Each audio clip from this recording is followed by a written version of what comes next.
Assalamualaikum warahmatullahi wabarakatuh. Perkenalkan, kami dari kelompok 3 yang beranggotakan Sonya Rizky Wulandari, Masyuda Nur, dan Wiwit Susilawati. Pada kesempatan kali ini kami akan membahas bahasa, politik, dan media. Untuk materi yang pertama akan dibacakan oleh rekan kami, Sonya, dipersilahkan. Baiklah, materi yang pertama ada politik dan ideologi.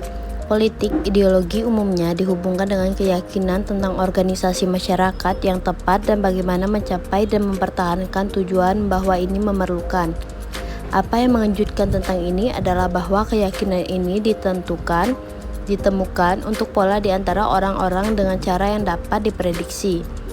Politik yang kita sebut konservatif atau sayap kanan dan sayap liberal atau kiri masing-masing memiliki dan sistem kepercayaan yang dapat diprediksi.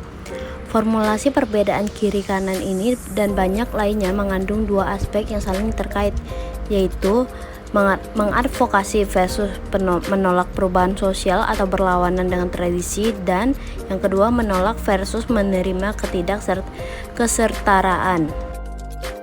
Bahkan deskripsi sederhana seperti ini dengan hanya dua faktor memungkinkan seorang untuk keduanya menjelaskan dan membenarkan posisi politik mereka. Seseorang yang menganggap masyarakat tidak setara dan ketidaksetaraan itu tidak diinginkan akan mengadvokasi sosial mengubah. Jika seseorang percaya bahwa ketidaksetaraan dibenarkan atau hanya wajar tatanan masyarakat, maka akan lebih cenderung ingin menjaga segala sesuatunya sebagaimana adanya. Baiklah, selanjutnya ada kekuatan retorika dalam politik. Yang pertama ada metafora, eufemisme, pernyataan 3 bagian, dan yang keempat ada kata ganti. Yang pertama, metafora. Pada dasarnya, metafora adalah cara membandingkan dua konsep yang berbeda. Sebuah perbedaan sering dibuat antara metafora dan simile, karena metafora menegaskan bahwa sesuatu adalah sesuatu yang lain. Misalnya, pikiran hanyalah tanah tandus, sedangkan perumpamaan hanya menegaskan sesuatu yang mirip dengan sesuatu yang lain. Misalnya, pikiran seperti tanah tandus, namun dalam kedua kasus mekanismenya serupa. Sebagai pendengar atau pembaca, kita tahu bahwa pikiran secara harfiah bukanlah tanah tandus. Lebih tepatnya, pembicara atau penulis mengundang kita untuk memahami pikiran dalam hal tanah tandus. Untuk materi selanjutnya akan dibacakan oleh Masyuda. Pada Masyuda dipersilahkan. Selanjutnya itu ada eufemisme. Eufemisme adalah majas yang menggunakan bahasa yang ringan, tidak menyinggung atau tidak jelas kata-katanya sebagai sarana untuk membuat sesuatu tanpa lebih positif daripada yang seharusnya muncul. Kemudian, eufemisme biasanya digunakan ketika berbicara tentang tabu subjek, seperti kematian atau seks. Kita mungkin berbicara tentang kematian daripada sekarat, atau bercinta daripada melakukan hubungan seksual. Ini adalah perangkat yang dapat membantu untuk membuat apa yang sebenarnya bisa dilihat sebagai ide ataupun masalah yang dipertanyakan lebih banyak enak dan normal, dan merupakan alat berpotensi berguna bagi politisi ketika terlibat dalam apa yang disebut Orwell sebagai pertahanan yang tidak dapat dipertahankan. Kemudian pernyataan 3 bagian. Salah satu perangkat struktural yang paling terkenal dalam retorika politik adalah penggunaan pernyataan 3 bagian. Untuk beberapa ulasan, kami sepertinya menemukan hal-hal yang dikelompokkan di bertiga sangat estetis. Goodman dalam Cockcroft 1992 telah melihat dominasi triad, bertiga dan abadi segitiga dalam budaya dari seluruh dunia. Dia menunjukkan yang sering kemunculan angka 3 dalam dongeng ataupun cerita rakyat. Kemudian ada kata ganti.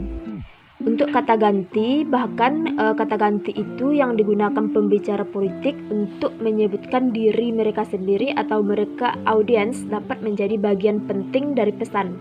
Mereka dapat digunakan baik untuk latar depan atau untuk menggaburkan tanggung jawab dan agensi.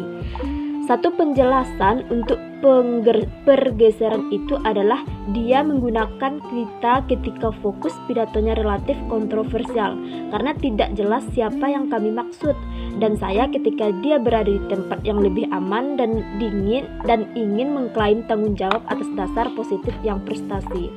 Baiklah, untuk materi selanjutnya akan dibacakan oleh Saudari Wiwit. Kepada Saudari Wiwit dipersilahkan. Selanjutnya, fungsi bahasa di dalam media.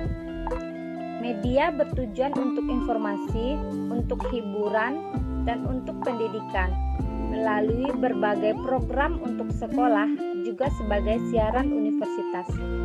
Kami mendengarkan berita di radio dan televisi untuk informasi tentang acara lokal, nasional, dan internasional. Banyak orang yang menghabiskan jam setiap minggu dihibur oleh berbagai program dari regular sinetron hingga kuis mingguan dan acara obrolan.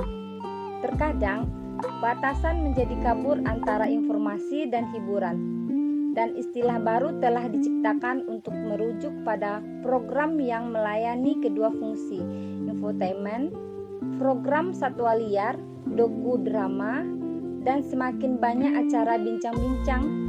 Semuanya dapat digambarkan memiliki peran ganda, menghibur sekaligus menginformasikan. Media selalu ada di sana dan telah diterima begitu saja sebagai bagian integral dari kehidupan kebanyakan orang. Ada pendapat dalam sebuah akun dari peran sosial penyiaran berpendapat bahwa bahkan bahasa yang kita gunakan untuk berbicara program televisi mencerminkan kebiasaan ini, tempat yang dianggap biasa ini dalam hidup kita. Ungkapan tidak ada apa-apa di televisi menjadi berarti ada tidak ada yang ingin saya tonton.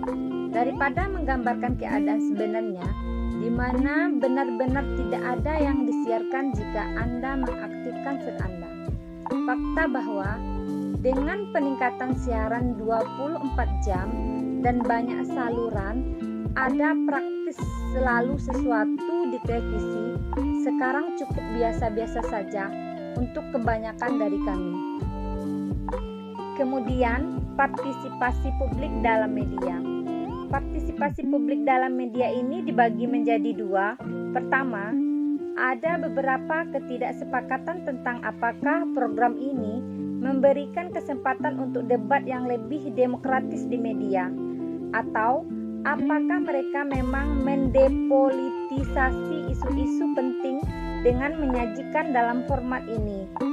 Yang kedua, menentang pandangan ini dengan mengatakan bahwa partisipasi penonton program disusun sedemikian rupa sehingga wacana para ahli dan institusi masih menjadi framing, wacana dominan, sedangkan wacana peserta awam selalu dimediasi dan dibatasi dalam kelembagaan format.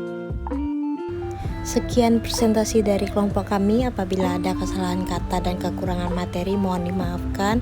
Wabillahi taufiq wal hidayah. Wassalamualaikum warahmatullahi wabarakatuh.